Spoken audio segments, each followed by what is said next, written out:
तनी हमें से हमरो के दा ना दे ना दे अरे तनी दे दा तो कई प्रसादी है कि तोहरा के दे दी। अरे तो का हो जाई दे दे दे दा ना मन बत भगवा की नहीं हंस तो है ना देव तो काहे झगड़ तारा बाबू फन फन के देह को का चढ़ तारा हटबा कि ना हटबा तू ना दे तो पीछा ना छोड़े। अच्छा तो है ना देव तो काहे झगड़ तारा बाबू फन फन के देह को का चढ़ तारा तू तो मारो पूरा थर बोला कैसे के दू बोला बोला कैसे छूले हब तो कह कर बे तू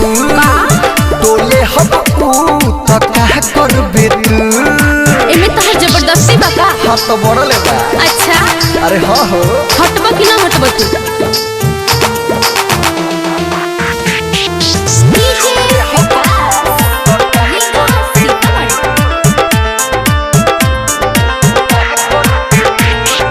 दूसरा के चीज पोना करो जबरदस्ती जानत ना बाड़ू बानी कितना बड़ हंसती कितनो बोर पड़ा तो अपना घर के लुगारा। अच्छा हाँ दूसरा के चीज पोना करो जबरदस्ती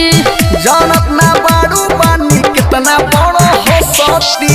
हमारा से छोरो जाके दूसरा के लू यहाँ तक ना गली हो छूले हब तो कह कर बे तू ले ले हब तो कह कर बे तू दम बात लेके दिखावा ज्यादा ऐठमा छूले हब तो कह कर बे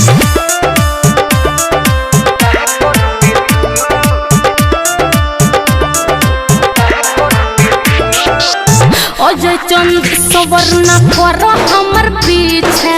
छोड़ब ना जबले पूरा होई ना इच्छा ना तुम तो मार अरे होई तो होई। अच्छा हाँ विकेश भोजपुरिया ना कर हमर पीछे छोड़ब ना जबले पूरा होई ना इच्छा जानी जानी के हो तो करी तो है थू का हो जाई अभियो सुधर जा छूले हब तो कह कर बे तू छिल्ला ले ले हब तो कह कर बे तू देख ले बतला बाकी हमारे वापस कर दी। ठीक बा।